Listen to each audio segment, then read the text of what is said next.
Hello everyone, it's End Times Talk, and I wanted to come at you with a video pertaining to how big God truly is, and where heaven's at, and how many heavens there are.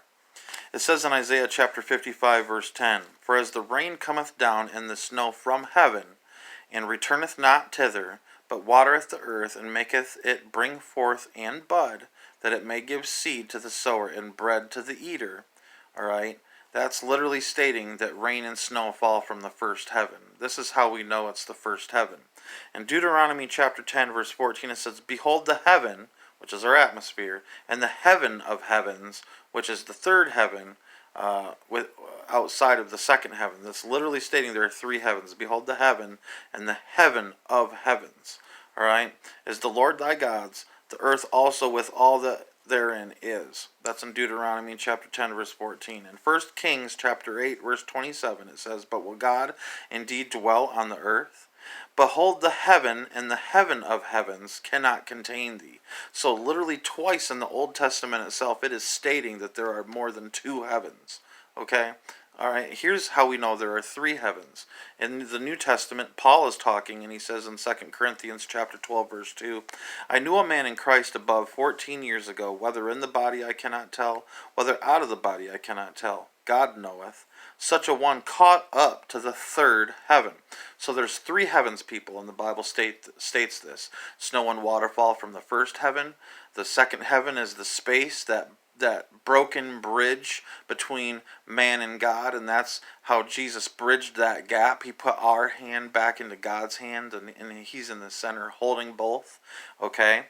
But it says in Psalms chapter 19 verse 1, "The heavens declare the glory of God, and the firmament showeth his handiwork." I mean, have you ever took the time to stand outside at night and look up into the heavens and see all the stars and see all the planets and see how vast it truly is?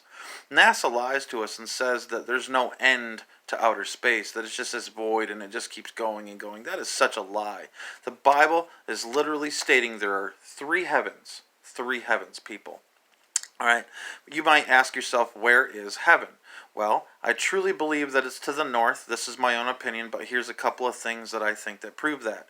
In Job chapter 26 verse 7 it says, "He stretcheth out the north over the empty place, and hangeth the earth upon nothing." Alright, Lucifer even said in the book of Isaiah, "I will sit upon the mount of the congregation in the sides of the north." Alright, in the north. Okay, and after he said this, this is after he said he wanted to ascend into heaven, which means that he said this while he was on the earth, so he was looking up. So he wanted to go north, okay, up and ascend into heaven. Alright, I don't want to talk about Lucifer, but I wanted to state that this is what he said, that even he knows that heaven is in the north. The North Star is the only star in the sky that does not move. It is fixed in position. Alright, and it doesn't matter where you are upon the earth, that's where it stays. Okay, so that's why it's called the North Star. I think it's called Polaris is the technical name for it. But anyways, I think that this shows that heaven is in the north, that God resides in the third heaven outside of outer space, and that heading north is where the direction of heaven is. Alright, I think the Bible's being very specific about it. Alright, and I think that it's encouraging. It encourages me, but it also shows that God is so big, he can't even be contained in the second and first heavens. Think about that, folks. Think about that. We have this small image of God and his power and his might and his strength. I mean, he created all of this by speaking it into existence. By all means, he's a planet and a star breather.